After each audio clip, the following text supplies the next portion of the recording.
Hello, and welcome to the Thrive Mindset Podcast. I am so glad you are here with me. My name is Carrie Dahle, and I am your host. I am an entrepreneur, author, podcaster, manifester, and motivator. And I am on a mission to empower you to create the life of your dreams. If you are looking to up-level your life, relationships, finances, productivity, and success, you have come to the right place. I will share with you tools, resources, strategies, my failures, and my successes that have all helped me achieve the life of my dreams. It is my goal with this podcast to help you see your potential and empower you to create the life of your dreams. So let's get to it. Well, welcome back to the Thrive Mindset Podcast. I'm Carrie Dahle, your host. And today we are going to continue our series of sacred spaces and the authors that have written for Volume 3. DeeDee Mehren is an honors graduate from the Edison Institute of Holistic Nutrition and a certified culinary nutrition expert. She was voted top 25 coach by the Chicago Entrepreneur magazine. Using the latest research in modern day holistic health and ancient practices, she uses food, supplements, stress management tools, sleep optimization strategies, and body movement to educate and inspire people to find their ultimate health, empowering people to have the energy and vibrancy required to pursue their life's passions. Welcome, DeeDee. Thank you for having me, Carrie. It's nice to be Yeah. very nice to be here. Yeah, well, thank you for being here. I usually like to start with stories because I think that stories connect us. But I want to ask you to maybe tell your story about how you became a nutritionist without giving away Sacred Spaces story, because that we want people to read. Yeah. So I won't go into too much detail, but I think that like many people, my mess became my message and my mission in life. So it was shortly after the birth of my first child, who was born 8 weeks early. And she was a surprise, like that. I literally rolled over one day and she was born a couple hours later. And, I didn't think much about it in terms of the lifespan of what this meant. But, now looking back, I know that as a nutritionist, and no one ever told me this, I had to figure all this out on my own, was that when cortisol is high, progesterone goes shy, is a saying in like the holistic world. And cortisol is your stress hormone, and progesterone is the hormone needed to keep pregnancy in you. So unfortunately, no one told me that kind of living how I was living could, end up, giving birth to not only one, but 3 preterm births, because I had 2 subsequent daughters. Everybody is healthy and happy and lovely and doing well. They're 23, 20, and 18 now. So it's wonderful. But, at the time, I should have seen that little whisper of like, something might be off here, because shortly after that, I started getting really sick. And that's where my story kind of began, was, kind of right after her birth and starting to have the health crisis that I did, which I won't get into because that is what I explore in Sacred Spaces. But truly, it was a 9-year journey that kind of led to me where I am today. I was an advertising executive at the time. I led strategic teams for one of the largest advertising firms in Chicago, Leo Burnett. So, I was doing something completely different than I am now. And, it has been a journey. It led me to go back to school, to quit my job, and to really focus on what was going to make me better. And that's how I became a holistic nutritionist. I had actually no inkling that it would become my career or my passion. I just did it for me. And so I started my company in 2017 and have been practicing as a holistic nutritionist ever since. Wow. And I love that it's actually something that's become passionate for you. And I believe that when we do the things that we're passionate about, that we thrive in it. So that's Absolutely. outstanding. I will say that I think we should touch a little bit on the autoimmune thing, because I think that will be a good draw for some people. Yeah, absolutely. And actually when I read your chapter, I could relate so much to it. So I think sharing, share a little bit about that, if you don't mind. Yeah. And I think you say you can relate. There's so many, women it's 80% of autoimmune conditions hit women. Mm-hmm. They don't have a direct, correlation there, except for maybe the estrogen component and the stress component are 2 things that are predominant in women. How we hold our stress, I think, is huge. To me personally, I know that was a component, but also just the estrogen and how the role hormonal changes play. Mine was triggered right after the birth of my child, so huge hormonal upheaval. But there's really several things that all autoimmune diseases have in common. So almost everyone with autoimmune disease has a leaky gut, and mine was unknowingly. I had no gut issues whatsoever, but looking back on it, I probably was undiagnosed celiac for most of my life. Wow. But I didn't have the traditional, like, what you would think as stomach issues. Mine all manifested as deep tissue muscle fatigue and pain. And that's true, I've heard, for other people too. So it's very hard. That's why autoimmune is so hard to nail down, because the conditions and the symptoms are all so varied for individuals. Personally, one of the autoimmune diseases I was diagnosed with was, and the only one I still have, I was diagnosed with 4, but I've cured 3 of the 4, which I was told were incurable. But I still have Sjögren syndrome, and most people with Sjögren syndrome, their main complaint is dry eyes and dry mouth. I've never really experienced, I experienced a little bit of dry eye, but I have peripheral neuropathy, fatigue, and pain. So, as I said, nobody is the same in terms of autoimmune disease. And back then, it was very hard to get diagnosed. I think today we're getting a little bit better, but we're not still there, because a lot of times women are a little bit, the gaslighting process is still very common today when going in. Like, I was originally told when I was seeing a multitude of doctors and couldn't be figured out was, like, you're a tired mom of 3, which I was. I mean, I have to admit, I was a stressed out, tired mom of 3 because I was working way too much. I was not sleeping. I was going to the 5 a.m. spin class. I was still doing endurance, athletics, all the things that had probably put me in this position for this kind of tipping point. I had continued because I didn't know better. I didn't know. I thought I was doing all the healthy things. I thought I was eating right when I was consuming a lot of carbs to fuel my runs. But, when you know better, you do better is kind of part of the lesson. But the autoimmune thing is, and why is it on the rise so much? I think that's one of the things that, really piques my interest in trying to figure out, is it, I think that's a combination of many factors, but getting back to, the causes of what it is, this leaky gut, everyone has. A lot of people have a genetic predisposition for autoimmune. So my family, it runs really rampant in. So my mom, my aunts, people had, this history of autoimmunity. It's about 25 to 30% genetic, which is actually very strong genetic, because people assume most disease is genetic, but most of it's like around 3 to 5%. Autoimmune is 30, so it's pretty highly genetic component. And then you have this, usually a stressful trigger. So, you could be going along fine, just like I was, and then all of a sudden, boom, something like a preterm birth happens, and it flips the switch of the autoimmune disease. So I was probably kind of like lowly laying the ground for years, maybe decades. And then the, early birth and the hormonal upheaval just kind of threw me over the edge into full-blown autoimmune diseases. And I ended up being diagnosed with lupus, rheumatoid arthritis, Sjögren syndrome, and a severe Raynaud's phenomenon. But that took 9 years to get the proper diagnosis. Yeah. So this is where I actually really relate. So number one, I have a really hard time staying pregnant. I lose them. Okay. It was always a progesterone thing. I have markers for Sjögren's, and lupus, but nothing's ever manifested. So as I'm reading, your story, I'm just sitting there, I'm like, wow, like how many women out there don't know or don't, because you're right, there's no clear answer. I mean, when the marker showed up in my world, the doctors are like, okay, well, you don't have any symptoms. Great. Yeah. So what does that mean? I mean, yeah. So, you just sit and wait, right? That's kind of how modern medicine works, is they're waiting to give you that prescription. And the prescriptions didn't work for me. Unfortunately, some of them made me sick. Some of them made me worse. One of them made me a little better, but then when I went off it, did not go well. And you can read the chapter about that insight into that. But truly, your story and my story are so unfortunately common. Is that, they wait for you to get the medication. And I have a personal story I can just tell you. Instead now I see a functional medicine doctor. Yeah. And I partner with her because I obviously know a lot. And so I love to partner with her in solutions. And I took my 17-year-old in, and knowing my family history, most people don't get a full-blown blood panel on a 17-year-old.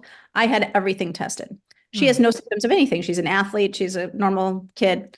And it came back that she had Hashimoto's, thyroid antibodies, again, attacking her thyroid.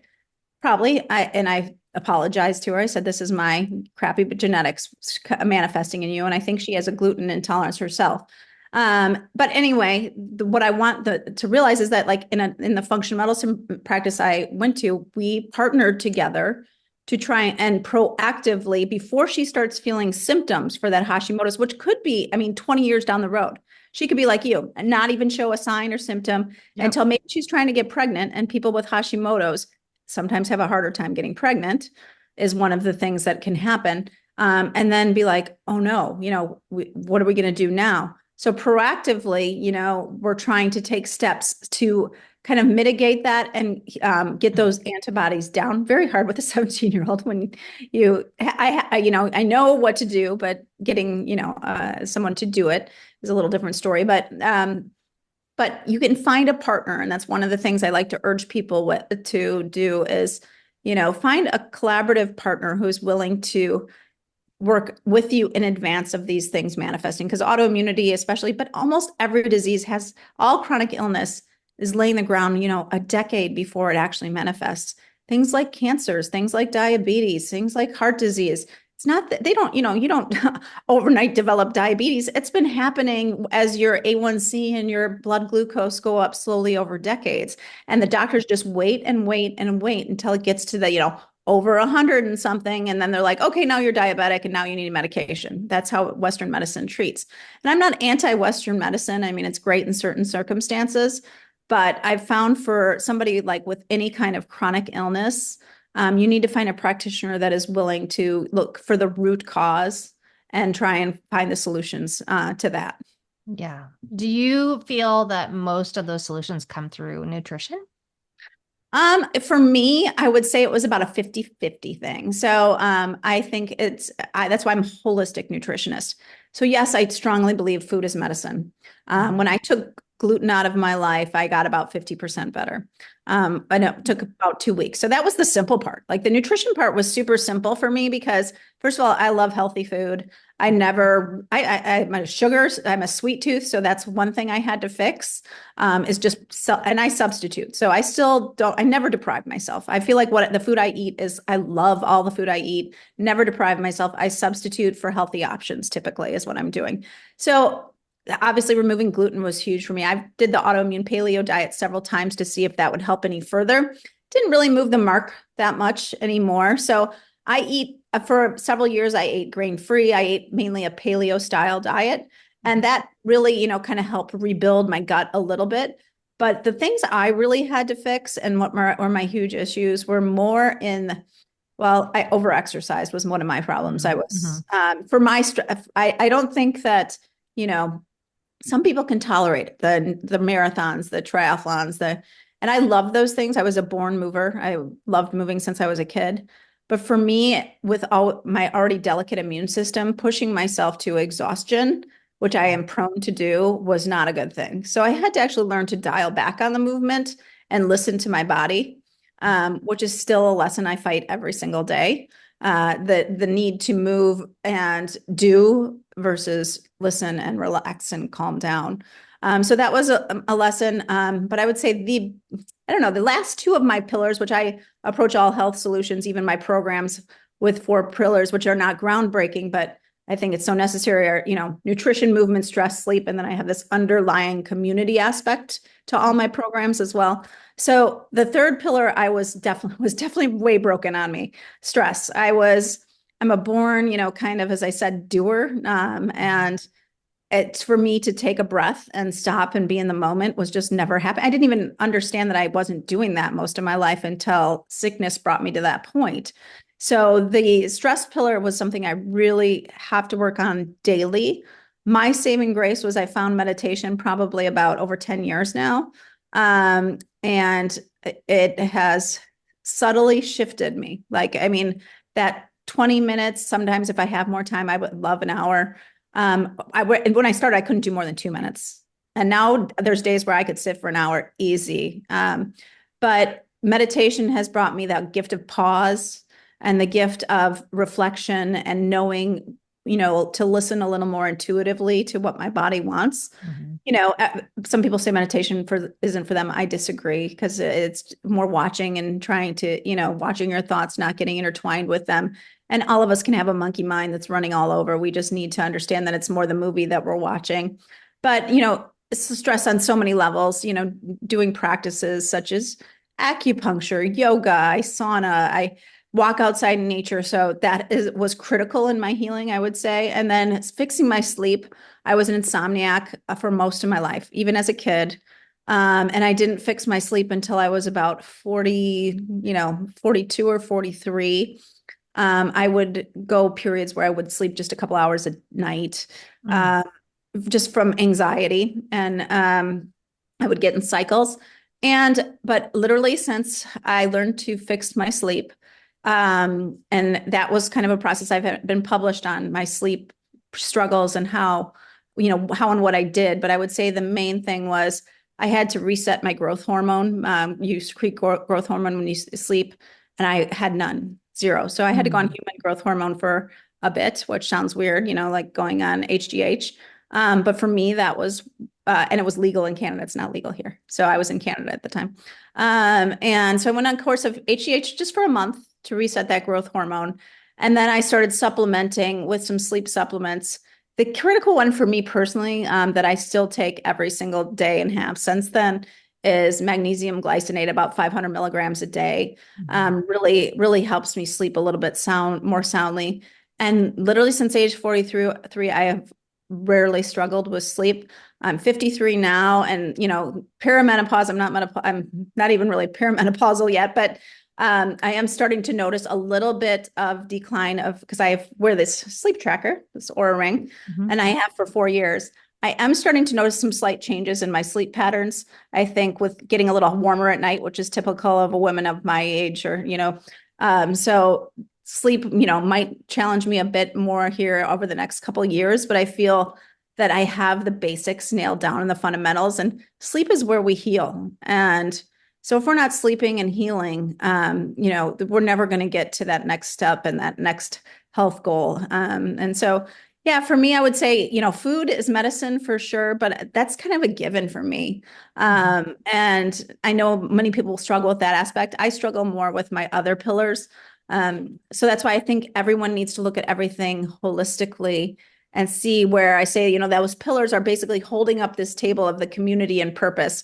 And if one of them are faltering, then all the food on that table is going to slide down. So you could be eating the perfect diet, but if you're stressed out and not sleeping, you're not never going to reach your health goals. And people will come to me, with weight issues or something, and they'll want to lose 10 pounds. I'm like, well, how's your stress level and how's your sleep? And, they can't figure out how that works, but everything is connected. Mhm. And especially when it comes to health. Yeah, I love that you look at it that way. And I love how everything you say, I think really relates to so many women. I mean, Yes. so many women, right? I mean, the stress. I was just, as you were talking, I was thinking about it. I mean, right now, as we're talking, is the holiday season, but Yep. when people hear this, it won't be. And I was talking with one of my best friends this morning, and yesterday I just kind of checked out of work for the first time Yeah. in weeks. And I'm like you, I go, go, go, go, go. Yeah. Yeah. And yesterday I didn't. And she made the comment this morning. She goes, "You seem so much better today than you Oh, were." And I'm like, "I didn't know I was seeming bad." And she goes, "You weren't bad. She just seemed, felt," she goes, "You just felt like you were tense or, on edge." She goes, "But this morning," she goes, "You're yourself." And I was thinking it was when you were talking about that stress. And I thought, God, we do that, right? We do that as women. we go to our breaking point. Yeah. And yeah, I think, I still struggle with that on a daily basis, because I think as women, I mean, now at this age in my life, not only are you still have the caretaking of maybe more adultish children, but Mhm. then the parent side of it is coming on the other side. And, they have that sandwich generation. Mhm. That's a real thing. And as women, we're asked to take it all on. We're asked to do it all, and expected to also give the perfect Christmas and work a job, and I don't have the perfect solution there. I'm a work in progress. So, but I am, recognizing a little more. I think the people pleasing and this always saying yes to everything, I've gotten a little better at that too. But that's definitely a women-based phenomenon for the most part. Yeah. And I do think, those things are what cause us to break finally. You can get to that tipping point where that one last thing will just throw you over the edge into your body screaming to say, can you just please stop and look at me and take care of me? Yeah. Well, I just hope that those that are listening are coming off of the holidays and going, okay, now I can take a moment for myself and I need to breathe and I need to take time. Exactly. Yeah. And I mean, Exactly. a lot of us reset the new year. So hopefully this is the perfect time. Yeah, that is the goal, right? Always to begin again. And we always have that opportunity to just start fresh Yeah. and to take the next breath, to take a couple minutes. Like you said, you took that pause in Mhm. work. And I don't think a lot of us give ourselves permission to do that.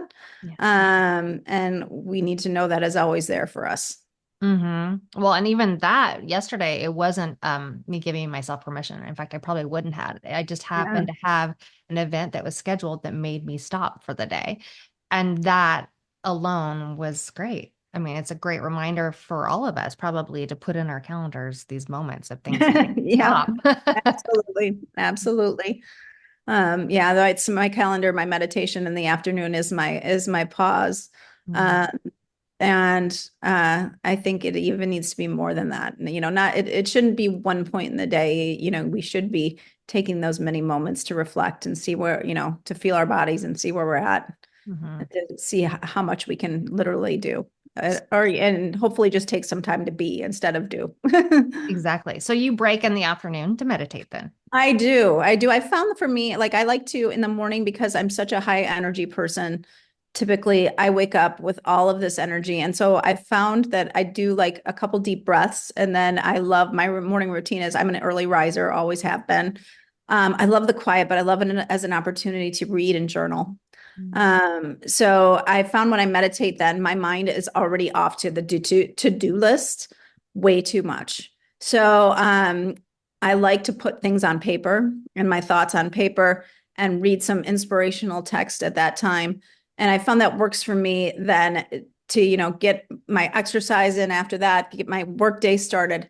And then by about 3 or 4 is when I notice my brain starts to lull. And most people do get a little fatigued there. And I find that a meditation at that time, I can get really into that meditative state very quickly.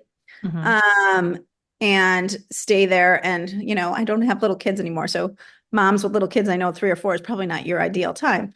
My schedule has shifted. So I like to do that. And then I leave my like little stupid work that I don't have to really think about for after that. So try to get anything important done in that first part of the day, take a pause, and then maybe if I have anything left to do, get that done. But I try to leave the superficial things for after that. And then I come into like making dinner and being with my last child that's at home and my husband, if he is home from travels, a little more peaceful. I come in with a heart that has been rested and a mind that's been rested. And I have taken that pause so I can pause with them and be with them and not have a lot running through my head at the same time, which is used to never be the case. Mm. What a great idea. I love that. I love that because you're right. When you are a go person, stopping in the morning and meditating is hard. I mean, Yeah. it is for Yeah. me. It just didn't work for me. And Yeah. I think everyone is different. I mean, everyone, Mhm. I know some people that love to do that in the morning and I need to move in the morning. I need to, like after I have my coffee and do my writing and reading, I need to move because I know otherwise the anxiety will build. So getting Mhm. to know your body and what is unique to you and forming a schedule that works for you. As I said, I've always been an early riser, so morning has always been a very special time to me because I love the quiet mornings and making that the most perfect time and space for getting some of that energy channeled into more positive things. I do the whole thing. Like I don't want to look at my phone for the Mhm. first hour of the day. I don't let other people steal my time. The only thing I can say is I do check my sleep score every morning. That's my little fun thing to say. And I'll say like, how do I feel? Do I feel like I got a lot of deep sleep? Like this morning I was like, I don't think I got as much, like usually I aim for about hour and 15 minutes of deep sleep. And I was like, last night, I probably didn't get an hour. And just because based on how I felt, and I opened my app and it was 50 minutes. I mean, after 4 years of like knowing these things, Yeah. it's kind of intuitive to me to be like, I can tell that I'm not like, because deep sleep is where you really refresh yourself. Uh, Mm-hmm. but I had dreamt a lot. I had a lot of REM sleep. So cognitively, my brain was refreshed because it was dumping all the ideas and consolidating them. But my body was probably a little too, didn't get that deep rest, mainly because I went out to dinner with friends, which was also, it's worth it, right? Like Yeah. I had a nice dinner, a holiday dinner with friends. I had one glass of wine, and that I know is going to zap my deep sleep score, but it's worth it. It's okay. I'll sleep deeply another night. It's all right. All balance, right? Yeah, Yeah. life is, I mean, I'm not perfect. Like, people always assume like as, a nutrition, like, yeah, I'm not perfect. I'm just like everyone else doing the best I can, as I can. And knowing that, every day is a new day. I find that my clients, I don't see people one-on-one anymore. I do group and corporate programs and like retreats and things like that. Mm-hmm. But I find that like I have a big group program that comes in January, and I've had people do it every single year that I've done it for 8 years. And the people that are always successful are the people that see, like, wake up each day and it's a new day and a new start, and they don't beat themselves up long term. Like, they don't go out for dinner and order the thing they shouldn't have, and then the next morning be like, well, screw it. It's the holidays. I'm just gonna, eat poorly for the next couple of weeks. It's not, I'm not gonna be able to, change that. No, it's the people that, yeah, I had a good time last night. I enjoyed my meal. I had a glass or two of wine. And guess what? I'm going to wake up tomorrow morning, go to my exercise class, make my green protein shake, and it's a new day. And we're going to focus. So it's that mindset of shifting it from like deprivation and all this is hard and terrible to thinking, oh my gosh, every day is a new day and I get to eat these delicious food. I get to move my body. I get to practice these techniques, and I might not be perfect, but life is about learning and growing, right? So, Yeah. I mean, it's that whole mindset piece is critical. Ah, that's outstanding. So you talked about your past with being very a high level athlete and, at marathons and that type of thing. What do you do now? Because obviously that's not good for your body today. Yeah. So, Yeah. Um, I still am a mover, as I said. I work out. I move my body every day is how I should say it. I mhm. try and be better about how listening to my body. If I wake up and I'm feeling not great, because I still have days with Sjögren's where there's pain and fatigue, I will try and just go for a walk. Um, but I try and do, as a 53-year-old woman, I know strength training is critical to keep Mhm. muscle mass because, estrogen is protective to our bones. And as we're losing estrogen, your risk of fracture, also keeping muscle mass on, it's a metabolic organ. It secretes, it secretes hormones. So having more muscle mass just for longevity's sake is critical. So I try to lift weights now 2 to 3 times a week, which I never did before. When I was a marathon runner, I was a very skinny, non-muscled marathon runner, which I Mhm. think my body was eating its own protein. Like, it was not good, a good thing. Yeah. So now I've put on, even over the last year, I haven't had it tested recently, but I had put on last year, I'd put on 2 pounds of muscle, and my goal was to put on 1 or 2 more pounds this year. So I do that. I do 2 HIIT classes a week, typically 45 minutes. And I do yoga once a week. And then in between, I'm walking a lot. I have a walking pad, so I use that a lot for work because it Mhm. helps, especially I live in Chicago. With winters, I do get seasonal effectiveness disorder Yeah. pretty bad. So I use that a lot to get the anxiety of feeling trapped. I feel trapped when I don't know if other sad sufferers feel that way, but that's how I feel. So I do a walking pad quite a bit. I try and get my steps in. I love playing games. I'm a tennis player. Mhm. So I play tennis once a week with my team, sometimes twice. And I love pickleball now. I've become a pickleball geek, like just like every other person. But I love playing games. So I like making movement part of my life every single day. It's just I do it smarter. I no longer, I don't think I've exercised over an hour, like 45 minutes in forever. I just don't do it. I say no to stuff like that now. Mhm. I miss my running friends and all of that, but it's just not a part of my life. I will do long hikes. Like, every year for my birthday, I walk the amount of time. like this year I was 53. So I walked for 5 hours and 30 minutes. And my goal there was to walk. I do unplugged walking, so I don't have AirPods to reflect. So I love walking, and even walking with myself or walking with individuals, probably my favorite thing. So yes, movement has changed. It's still a very, very big integral part of who I am. But I had to let go of like the big goals and things like that. I did that in my 40s, 30s. Yeah. I'm actually really fine with it. I think it's great. Yeah. But I love hearing how you've transformed that too, Yeah. because and realizing that still the movement is what's important to you and that it doesn't have to be what it used to be, right? Exactly. Yeah. Exactly. So, if there was one other thing that we haven't talked about so far today that you think is really important and that you'd like to get out there to others, what would it be? I think, for me, the gift of age and this whole thing has been the gift of looking at life a little differently, right? So I said the gift of pause, but in my first 40 years of life, I was so, as I said, so busy doing and so caught up in achieving and doing and being the perfectionist behavior model of, this is what you achieve. This is the job you need. This is the kids, the house, the this, and not disappointing anyone, that it literally made me sick. So what I wanted to, the gift I try and give in my programs is just the gift of compassion to yourself I now am so much more in the moment with life. Not perfect there, but I try and just be an observer of my actions, of life around me, and just view everything as a gift, even the hard stuff, because even the last few months have been particularly hard within my family. And it has made me appreciate and grateful for all of the gifts that, that you really can see through all of that. So just being able to pause and take that kind of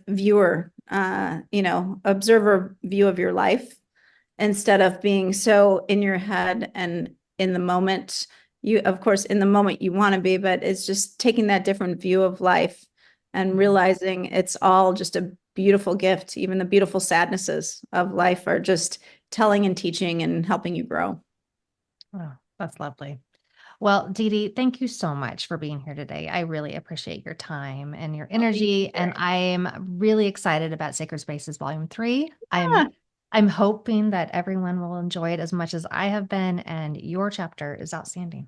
Well, thank you. You too. I know it's a fun, this has been a fun collaboration and something I'm so excited that I did and was a part of. Yeah. Well, thank you. And Yeah, happy holidays. Same to you. Same to Okay. you. Take a breath. Enjoy your holidays. Yes. We'll see you in the new year for sure. For sure. All right. Take care.